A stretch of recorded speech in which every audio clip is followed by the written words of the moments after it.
महाविद्यालय के शिक्षकगण और कर्मचारीगण, आज मुझे आप लोगों के समक्ष बुलाया गया, ये मेरे लिए एक सौभाग्य की बात है कि आप सब लोगों से मुझे आशीर्वाद और स्नेह।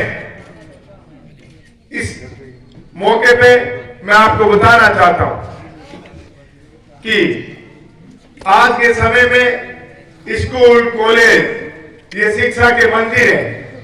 जैसा कि छोटी बहन बता रहे थे कि जाति की बात आती है, मैं तो बताना चाहता हूं कि शिक्षा के मंदिर में छात्र की कोई जात पात नहीं होती है। वो छात्र होता है,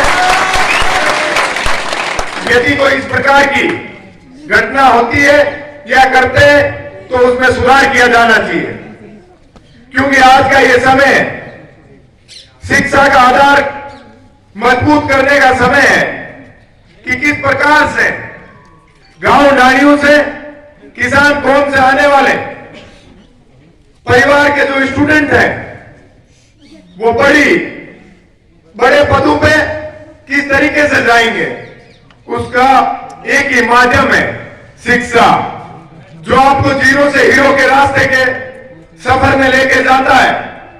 इसलिए मैं आपको बताना भी चाहता हूं कि महाविद्यालय के अंदर यदि व्यवस्थित विधिवत रूप से यदि शिक्षक गुरुजनों से शिक्षा मिलेगी तो इस महाविद्यालय का और बांदीकुई क्षेत्र से रास पड़ोस से पढ़ने वाले स्टूडेंट्स का भविष्य उज्जवल होगा। उसके लिए यहाँ के प्रशासन को सुनिश्चित तरीके से सही दिशा में कार्य करना चाहिए। यहाँ के विधायक जी के बारे में मैंने काफी सुना है कि खूब अच्छा क्षेत्र की जनता के लिए कार्य कर रहे हैं, तो मुझे भी भरोसा है कि आपके इस महाविद्यालय को शिक्षा के मंदिर के रूप में नई दिशा और दशा देंगे।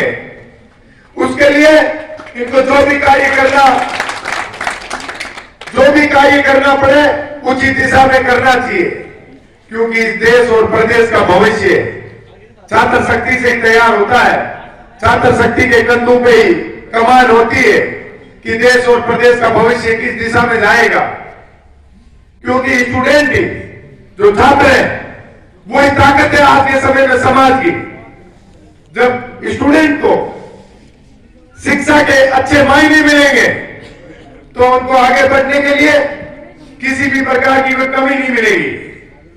छोटे भाई नितेश ने मुझे बताया था, यह आमंत्रित किया था आने के लिए, तो मेरे लिए बड़ी खुशी की गर्व की बात है कि स्टूडेंट के बीच में मैं भी एक छात्र संघ अध्यक्ष हूं, राजस्थान विश्वविद्यालय जो प्रदेश का सबसे बड़ा प्रतिष्ठित और बड़ा विश्वविद्यालय, तो मैं प्रदेश के छोटे छोटे सभी महाविद्यालयों में जाकर स्टूडेंट को जागृत करना चाहता हूं कि ये शिक्षा का जमाना है।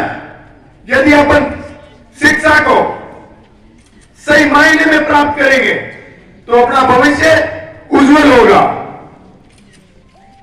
आदरणीय एमएलए साहब का भी मेरे पास निमंत्रण आया था कि छोटे भाई मेरी विधानसभा क्षेत्र में कॉलेज का छात्र संघ उद्घाटन समारोह है, उसमें आपको पधारना है। तो मैंने एमएलए साहब को कहा था ये तो मेरे बड़े सौभाग्य की बात है कि आप मुझे आमंत्रित कर रहे हो। मैं तो आप लोगों से आशीर्वाद लेने के लिए आया हूं और एक बात बताने के लिए भी आया हूं कि राजस्थान की राजधानी जयपुर में आप लोग कभी भी शिक्षा से संबंधित किसी भी काम से आओ तो मैं आपका हमेशा स्वागत करूंगा और आपको मजबूती देने के प्रयास करूंगा, क्योंकि मेरा शुरू से ही धर्म ये रहा है कि कमजोर की आवाज को बुलंद करने के मैं हमेशा प्रयास करता हूं। जब किसी स्टूडेंट्स की, जब किसी मेरे भाई बहन की शिक्षा के संसाधनों में कभी कोई कमी महसूस करते हैं या उनको उसके अंदर कोई कमी लगती है तो आप लोग हमेशा आपके भाई को याद करना। मैं मजबूती से आप लोगों के साथ खड़ा रहूंगा और समस्याओं का समाधान कराने का प्रयास करूंगा। छोटे भाई नितेश कंवर को भी बधाई और शुभकामना दूंगा कि इस महाविद्यालय के लिए आप अच्छी दिशा में कार्य कीजिए और मजबूती से कार्य कीजिए। पायलट साहब के नाम से ये महाविद्यालय बना हुआ है। मैं तो मानता हूं कि देश और प्रदेश के सबसे प्रतिष्ठित लोगों में पायलट साहब का नाम आता है। तो इस महाविद्यालय का नाम और ऊंचाइयों पे तब जाएगा जब अपन अच्छी शिक्षा का माहौल यहां बना के रखेंगे। ये महाविद्यालय शिक्षा को नई दिशा देगा। ये तब देगा जब अपन स्टूडेंट्स, टीचर्स का, गुरुजन का मान सम्मान करेंगे और अच्छी पढ़ाई लिखाई करेंगे। मैं माननीय राजेश पायलट साहब के बारे में सुनता हूं कि वो समाज के किसी भी प्रकार के कोई भी व्यक्ति उनके पास यदि मदद के लिए जाते थे तो उससे समान उनकी मदद करते थे।